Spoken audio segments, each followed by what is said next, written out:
क्या होता है, थोड़ा थोड़ा ही पढ़ाया जाता है। तो बच्चे समझे तो सही, थोड़ी वेवलेंथ तो अपनी सटीक बैठे, आपस के अंदर एक दूसरे की वो अंडरस्टैंडिंग तो बैठे, फिर पढ़ा लेंगे, धीरे धीरे पढ़ा लेंगे। तो 4 दिन 5 दिन थोड़ा थोड़ा पढ़ाया बच्चों को, समझ में आए। वरना होता क्या, 2 दिन तक तो मास्टर बोल क्या रहा है यही नहीं पल्ले पड़ता, अपने लिखे कैसे यही नहीं पल्ले पड़ता। 2 दिन बाद मास्टर के साथ में फ्रीक्वेंसी सेट होती है कि हाँ ये बोलेगा, अब अपने को ये लिखना, अब ये समझाएगा, अब ये बोलेगा, अपने को पता चलता है। तो शुरुआत में थोड़ा कम कम ही पढ़ा दिया जाए, सब्जेक्ट को भी समझाना होता है थोड़ा, तो सब्जेक्ट भी समझा दिया जाए। तो स्टूडेंट को ये लगता है कि अच्छा आज राजस्थान जीके में पन्ना पढ़ा है 1, इकोनॉमी वाले सर ने पन्ना पढ़े 2, 3, तो कुल मिला के पन्ने कितने हुए 4। नया नया जोश और होता है उसमें, तो घर पे जाते ही वो क्या करता है, उन 4 पन्नों को तो घंटे भर में रगड़ देता है। अब वो कहता अब क्या करूं मैं, अब मेरे पास पूरा दिन पड़ा, इसमें क्या करूं। फिर उसका दिमाग ऐसे काम करता है कि चलो इकोनॉमी तो मेरी क्लास में हो ही रही है, राजस्थान भी मेरी क्लास में हो रही है, अब मैं घर पे बैठ के पॉलिटी पढ़ लेता हूं। घर पे बैठ के क्या पढ़ लेता हूं, जिस जिस बंदे ने क्लास के सब्जेक्ट के अलावा दूसरा सब्जेक्ट घर पे जाके पढ़ा, बर्बाद हुआ है। ले प्लीज मत पढ़ लेना, घर पे जाके केवल और केवल वही पढ़ना जो क्लास में पढ़ाया जा रहा है, इसके अलावा कुछ भी नहीं पढ़ना है। अच्छा आपको ही लगता है ये तो फिर हाथों हाथ ही याद हो जाता है, नहीं होता, ये गलतफहमी है। याद करने का मतलब है कि मैंने जो पहले दिन से आपको लिखवाया था, कि वेरी फर्स्ट डे मैंने आपको लिखवाया होगा कि हिंदू त्योहार विक्रमी कैलेंडर के अनुसार मनाए जाते हैं, उस पन्ने से लेके इस पन्ने तक सारा याद है, तब तो उसको कहते हैं याद करना, वरना गलतफहमियों के शिकार हो आप। याद करने का मतलब है डेली पहले पन्ने से जाके खोला जाए, पिछले 10 दिन तक का यदि दिमाग के अंदर आता है कि आप कॉपी बंद करके बैठ जाएं और यदि सोचें और पिछले 10 दिन तक का याद आ जाए, तब तो याद करना है। वरना जैसे जिसको आप याद करना कहते हो वैसे तो टाबर भी करता है, वो तो चौथी पांचवी के बच्चे को भी याद रहता है। वरना थोड़े दिन में हालत ये होगी फिर आपकी कि सर आगे आगे पढ़ते हैं पीछे पीछे बोलते हैं। मैं देवता पढ़ा के देवियां शुरू कर दूंगा, तब यदि कोई आपसे त्योहार पूछ लेगा तो आप पूछोगे अच्छा ये भी होता है ऐसा कुछ। ऐसी कोई बात भी हुई थी पहले अपने किसी के बीच में। आगे संत शुरू कर देंगे तब देवता भूल जाएंगे, थोड़े दिनों में मिक्स होने शुरू हो जाएंगे, देवता की तिथि देवी की तिथि, आपको लगेगा सप्तमी इधर भी है सप्तमी उधर भी है, कौन सी सप्तमी कैसे याद करनी है। इसलिए कंठस्थ किया करें। याद करने का मतलब है तोते की तरह बोलना, कि एग्जैक्टली वैसे वैसे बोल दें, उसको तो याद करना कहते हैं। और आप यूं पढ़ लेते हो और आपको लगता है मेरे समझ में आ गया, तो वो मैंने शायद 2 दिन पहले ही आपको बात बताई थी, इस पूरी तैयारी में समझने वाली चीजें बहुत कम है, इस पूरी तैयारी में चीजें रट्टे मारने की है। और रट्टा मारना बुरा नहीं होता है, रट्टा मारना अच्छी बात है। यदि कोई रट्टे मार के भी याद कर लेता है और वहां लिख देता है और उसे नौकरी लग जाती है तो बुरा कहां है। नहीं कई टाबर वैसे आगे कहते हैं कि सर वो एक्चुअली क्या है कि मैं साइंस बैकग्राउंड से हूं ना, तो सर एक्चुअली इसलिए वो क्या रट्टे तो कभी मारे ही नहीं ना, तो एक्चुअली सर ये जो आप अब रट्टे मरवाते हो ना, ठीक है सर आप अच्छा पढ़ाते हो पर एक्चुअली सर ये ऐसा होता नहीं है ना। तो ये प्लीज एक्चुअली सीढ़ियों के नीचे, सीढ़ियों से ऊपर आने के बाद में वही जो मैं कहूं या कोई दूसरा टीचर आके कहे, तो याद करने वाली चीज है तो इनको याद की जाएगी। और मेरे तो ये भी कभी नहीं समझ में आया कि कौन से सब्जेक्ट के अंदर समझ के याद किया जा सकता है। याद करने का तो एकमात्र तरीका रट्टा मारना है। आपको बार बार वो चीजें बोल के देखनी पड़ेगी तब याद रहेगी, वरना याद कैसे रहेगी। कि मान लो साइंस वाले सर आए, लोग कहते साइंस तो समझने का होता है, समझ लिया। अब सर ने लिखा दी साहब विटामिन सी से 7 बीमारियां होती है, अब याद कर बोल बार बार, तब तो 7 बीमारियां याद है। और तू यूं देख के कॉपी देख कर अच्छा आ रही है समझ में, अच्छा ये ऐसे हो रही है। वहां क्वेश्चन आएगा इनमें से कौन सी बीमारी विटामिन सी से नहीं होती है, तो वहां समझना। फिर गोदावरी की 9 सहायक नदियां हैं, क्या करोगे समझ के, सहायक नदियों के नाम याद करने पड़ेंगे। वहां तो क्वेश्चन यही है ना, इनमें से कौन सी सहायक नदी गोदावरी से नहीं संबंधित है, और उन 9 में से एक भी नाम यदि चूक गए तो वो क्वेश्चन तो आपसे नहीं होगा। एक वो साथी जिसने रट्टा मार रखा था वो करके आ गया, आप समझ के गए थे, तो एक्चुअली फिर गलत हो गया। तो ये कतई लोड नहीं लेना, इसलिए प्लीज प्लीज प्लीज घर पे जाके दूसरे सब्जेक्ट पढ़ने मत शुरू कर देना। पढ़ने का मतलब ये मानिए कि वेरी फर्स्ट डे से, अब 10-12 पन्ने तो पढ़ा दिए होंगे मैंने, 20 पन्ने पढ़ा दिए जितने भी हो गए होंगे ना, 10 पन्ने 15 पन्ने 20 पन्ने हो गए। इकोनॉमी वाले सर ने तो मुझे पता है मेरे से एक आधा ज्यादा ही पढ़ाया होगा, क्लास का ड्यूरेशन भी रहता है, फिर विजय सर लगातार पढ़ाते ही है ना। मैं तो क्या हता ही वाला आदमी हूं, तो बीच में हो सकता है कभी अताई करके निकाल जाऊं, आपके नहीं पढ़ा के जाऊं। वो लगातार पढ़ाते भी रहते हैं, पूरा एकदम उनका पढ़ाई पे फोकस रहता है। मैं हमेशा कहता ही हूँ कि मैं स्प्रिंग बोर्ड ही नहीं, मैंने मेरे पिछले 10-15 साल में विजय सर से इंटेलिजेंट बंदा नहीं देखा। बेहद बेहद इंटेलिजेंट है, तो उनको इतनी चीजें आती भी है कि वो खूब सारी बताते भी रहते हैं, खूब सारी लिखवाते भी रहते हैं। तो उधर तो आपके पन्ने 20, मेरे 20 में तो उधर 30 हो गए होंगे। अब ये 50 पन्ने किसको याद है, वो देख ले कि सर एग्जैक्टली 50 पन्ने ये लो रजिस्टर। मैं बोलना शुरू करता हूं, पूछो मत, मैं बोलता हूं, आप तो देखिए कि काके की चेंज हो रहा है क्या कहीं, उसकी तो तैयारी है, उनके तो होते हैं सिलेक्शन। बाकी तो एक्चुअली समझते सारे ही है भाई। समझ में किसको नहीं आ रहा, ऐसा कौन बच्चा हो सकता है इसके समझ में नहीं आया? इतनी सिंपल सिंपल बात, इसमें क्या समझना है? पापा का नाम ये था और मम्मी का नाम ये था, इसमें क्या समझ ले कोई? या किसी दूसरे सब्जेक्ट में भी जब उसको बोर्ड पे टीचर कराता है तब थोड़ा देखना होता है कि हाँ ये है, ये चीजें लिंक हो जाए। समझने का मतलब इतना है चीजें लिंक हो आपस के अंदर। कि सर ने मांग पूर्ति का नियम पढ़ाया तो भाई ये मांग बढ़ेगी तो पूर्ति ये होगी, ये थोड़ा सा दिमाग में बैठ गया। अब तो आपको जो लिखवाया हुआ है वो याद करना है। रिजर्व बैंक ऑफ इंडिया कब बना था, एसबीआई कब बना था, उसके सहयोगी बैंक कितने हैं, सौराष्ट्र वाले का विलय कब हुआ, इंदौर वाले का विलय कब हुआ, रेपो रेट क्या है, रिवर्स क्या है, बैंक रेट क्या है, एमएसएफ क्या होती है, एग्जैक्टली याद करने पड़ेंगे वरना पार नहीं पड़ेगी। गिफिन गुड्स किसको कहते हैं, वेबलन गुड्स किसको कहते हैं, याद की तब तो याद हुई, नहीं याद की तो समझी भी तो है ही आपकी, है ना। इसलिए एग्जैक्टली चीजों को वैसा देखा कीजिए। अच्छा, फिर कई बच्चों के होता है कि सर करंट का क्या करना है, अखबार पढ़ा करें डेली, अखबार पढ़ने की हैबिट डाली है खुद के अंदर कि अखबार ढंग से पढ़ पाए। मैंने दिन से आज पहले ही बताया था, अखबार रात को पढ़े, सुबह सुबह उठते अखबार ना पढ़े, रात को पढ़े। अखबार आपके लिए सब्जेक्ट होना चाहिए और कुछ ही नहीं पढ़ना। जो बच्चे अखबार ढंग से पढ़ लेते हैं उनको बाकी कुछ भी पढ़ने की आवश्यकता नहीं पड़ती। पर हम क्या महा आलसी लोग हैं, और मार्केट इस बात को जानता है। इकोनॉमी के मार्केट ने यह समझ लिया है, बाजार ने यह समझ लिया है कि व्यक्ति स्वभावतः आलसी है, इसलिए अखबार तो नहीं पढ़ेगा।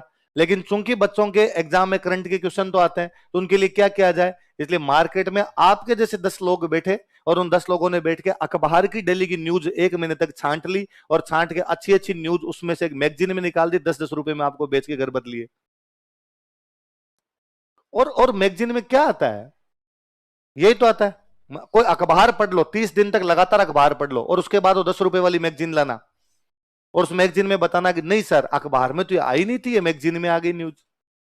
ऐसी कोई न्यूज नहीं मिलेगी आपको, बशर्ते आप अखबार को ढंग से पढ़ ले। पर आप अखबार को ढंग से पढ़ते नहीं, इसलिए आप बाद में महीने के लास्ट में जाके 10 रुपए वाली क्रोनोलॉजी लाते हो, उससे पढ़ते हो, या हम जो पढ़ाते हैं उससे पढ़ते हो। आप खुद सोच के देखिए कि 30 दिनों की चीजें 2, 4, 5, 7 दिन में कैसे याद की जा सकती है। एक डेली डेली की याद कर ली जाए, हैबिट रहेगी डेली एक एक न्यूज। चीन ताइवान के बीच में विवाद चल रहा है, मगर तो अखबार पढ़ना शुरू कीजिए, 10वें दिन तक आपको लगेगा आप ताइवान के वासी हैं, और आपको सब पता है कि चीन कब हमला करेगा कब नहीं करेगा, पूरी जानकारी तो होती है। और थोड़ा सा यदि आप और अपडेट रखना चाहते हैं, मत कहता हूं आप कभी बीबीसी हिंदी सुनिए। बीबीसी हिंदी का एक कार्यक्रम आता दिन भर, गूगल जाइए, गूगल पे सीधा लिखिए बीबीसी हिंदी दिन भर, 30 मिनट का एक कार्यक्रम आ जाएगा, डेली शाम को सुन लिया कीजिए। अखबार पढ़ लिया कीजिए, बीबीसी हिंदी का दिन भर वाला कार्यक्रम सुन लीजिए। मैं तो आजकल वो एक बैच जो 3 साल का एक बैच चलाया है ना, जो ग्रेजुएशन वाले बच्चों के लिए चलाया कि उनको 3 साल पढ़ाएंगे, तो मैं तो 2 घंटे की क्लास होती है मेरी उसमें राजस्थान हिस्ट्री की, मैं उसमें राजस्थान हिस्ट्री पढ़ाता हूँ 45 मिनट, फिर आधे घंटे टाबरों को बताऊंगा लो आओ तुम और कल की न्यूज सुनाओ। बच्चे तैयार करके लाते हैं, न्यूज सुनते हैं। 1-2 दिन बच्चों ने कहा कि सर हम तो एग्जाम देंगे 5 साल बाद, तो एग्जाम तो 5 साल बाद होना, 16-16 साल के टाबर हैं सारे के सारे, तो सर अभी हम ये करंट क्यों पढ़े? मन्ना, करंट एग्जाम के लिए नहीं पढ़ना होता है, करंट पर्सनालिटी डेवलपमेंट कोर्स है। जिस बच्चे को यदि ये नहीं पता कि आज देश दुनिया में क्या घटित हुआ, उसको जीने के अधिकार समाप्त कर देने चाहिए, नागरिकता छीननी चाहिए सबसे पहले तो उन लोगों से, कि जो यही ध्यान नहीं रखता है कि देश दुनिया में घटित क्या हो रहा है। अब उन बच्चों में इतना वो क्रेज रहता है कि सर आज मैं सुना दूंगा, आज मैं सुना दूंगा। 30 मिनट की न्यूज सुनते हैं, न्यूज सुन के खुद उसके नोट्स बनाते हैं। कई बार तो ये होता है कि मेरी क्लास होती है 3 बजे, बच्चे जल्दी आके बैठ जाते हैं, 2:30 बजे आके बैठ गए, 2 बजे आके बैठ गए, उसमें से एक बच्चा खुद ही आके मेरे वाली सीट पे बैठता है और 30 मिनट की न्यूज सुनाता है कि आज मैं तैयार करके लाया, और बड़े सिंसियर ढंग से चुपचाप सारे शांति से बैठ के। और मैं जा कहता हूँ लो न्यूज डिस्कस करें, नहीं सर वो आप पढ़ा दो, न्यूज तो हमने डिस्कस कर ली। फर्स्ट ईयर के टाबर है वो। पर अब उनको लगता है, मैं शुरुआत में 2-4 दिन एक आधे बच्चे ने करके लाया, मैं खुद तैयार करके लाता, मैं उनको बताता ये देखो ये आज न्यूज ही आई थी, ये आज न्यूज ही आई थी। पर अब उनको मजा आता है, उन्हें लगता है, अब वो दिल्ली जाते मेरे को बताते हैं कि सर वो कॉमनवेल्थ में ना 2 मेडल ये जीत लिए, और सर वो देश है ना वो ये हो गया। मैंने उन बच्चों को शुरू कराया कि मैप रीडिंग किया करो, देश दुनिया में कौन कौन सा देश कहां पर ये देखा जाए। सर क्या करें मैप रीडिंग में, तो एक 15 मिनट का सेशन लगाते हैं, उसमें बोर्ड पे मैप लगा, और मैप लगा केवल देशों के नाम बताते हैं कि लो आज आज नॉर्थ अमेरिका का मैप तैयार करेंगे। ये ऊपर इधर क्या लिखा हुआ है, बच्चे जोर जोर से बोलते हैं सर अलास्का। इसके नीचे क्या लिखा दे, कौन सा देश है कि सर यूएस। इसके बराबर कौन सा देश है कि कनाडा। इसके नीचे क्या है कि सर ये वापस यूएस। तो आधा यूएस तो इधर पड़ा, आधा यूएस इधर गया। कि हाँ सर मैं थोड़ा सा बता देता हूं कि इधर अलास्का वाला ना रसिया से खरीदा था, तो इधर रसिया है, तो रसिया से टुकड़ा था, ये ऊपर रह गया। अब ये नीचे कौन सा देश आ गया सर मैक्सिको। अब एक पट्टी आ गई, इस पट्टी के देश बोलो, तो एक दिन बच्चों ने देख देख के बोले, अब वो मैं जाते मैं यूं करता हूं ना पट्टी में, उधर वो चिल्लाते हैं जोर से sir Panama, Nicaragua, Costa Rica, Honduras, El Salvador, Guatemala, Belize. मैं ऊपर यूं करता हूं इतने में, तो वो जोर से बोलते sir Bahamas, Jamaica, Cuba, Haiti, Puerto Rico, Dominican राज्य। North America complete, North America में इतने देश है। और दूसरे दिन वापस कहा चलो आज अपने साउथ अमेरिका करेंगे। 2-3 दिन तक बच्चों के सामने साउथ अमेरिका का मैप रखा, ये देखो इधर ये लंबी सी मिर्च जैसी है, ये कौन सा देश है सर चिल्ली, तो देश का नाम ही चिल्ली है। ये इधर बराबर है, ये क्या सर अर्जेंटीना, ये कि उरुग्वे, ये कि प्रागवे, ये ऊपर के ब्राजील, ये इसके पास में बोलिविया, ये इसके पास में इक्वेडोर, उसके पास में पेरू के ऊपर ये कोलंबिया, इधर ही के वेनेजुएला, ये इधर के गुयाना, ये इधर के सूरीनाम, ये इधर के French Guiana. South America complete है, इतने देश है साउथ अमेरिका।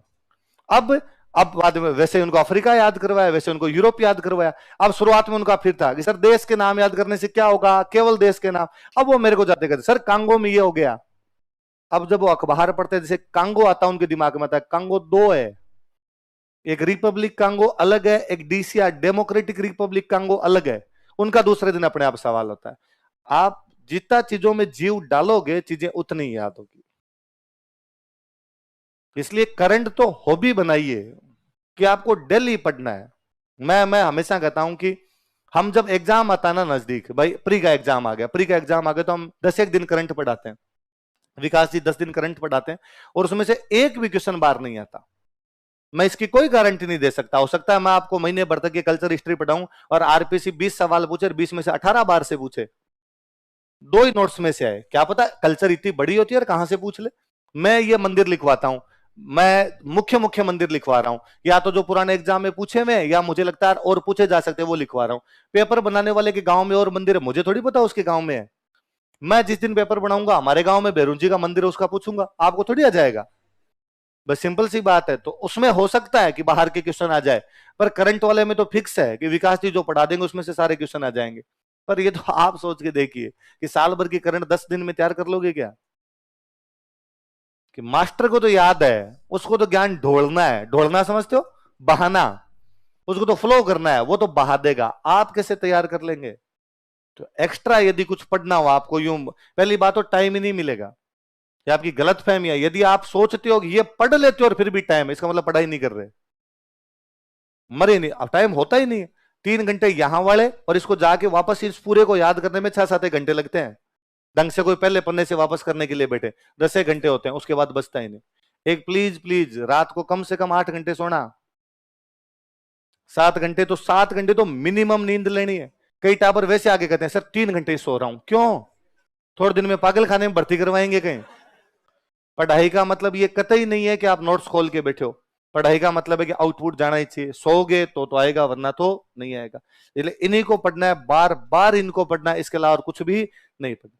फिर कई बच्चों के वो होता है कि सर ये वाला तो ठीक है, आपने कह दिया मैं राजस्थान और इकोनॉमी पढ़ लूंगा, अब इसकी बुक और बताओ। मैं बुक बता दूंगा उस दिन जिस दिन ये पूरा याद हो जाएगा। जिस दिन ये राजस्थान में पढ़ा दूं और आपको पूरा याद हो जाए, आप कहना कि सर ये वाला नोट्स तो अल्लो फेंके आपके सामने, ये पूरा याद है, अब बुक बताओ, तब मैं बुक बता दूंगा। अब मेरी गारंटी आज दिन तक कि किसी को पूरी याद नहीं हुई,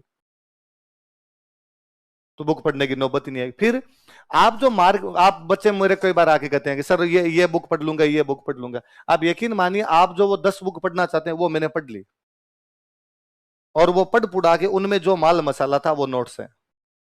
नोट्स उन सारी किताबों की टीका है। वो जो सारी किताबें हैं उनके अंदर जितनी ढंग की बातें हो सकती थी वो है। अब आपके पास 2 तरीके हैं, या तो आप ये 10 किताबें उठाओ और खुद के नोट्स बना लो, तब कोचिंग मत आओ।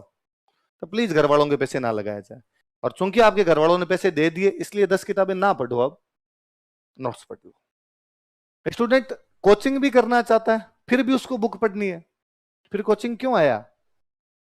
फिर तो 3-1 हजार में सारी किताबें मिल जाती मार्केट में, 3-4 हजार में लेके बैठते। आप दीपो भाव भगवान बुद्ध कह के गए थे, अपना प्रकाश खुद बनो, करते सेल्फ स्टडी, सब कुछ ही हो जाता। फिर कोचिंग केवल हंसने के लिए थोड़ी आए थे कि ठीक है यार 2-1 घंटे का मनोरंजन होगा, वापस चले जाएंगे, टाइम पास तो ठीक हो ही जाता है।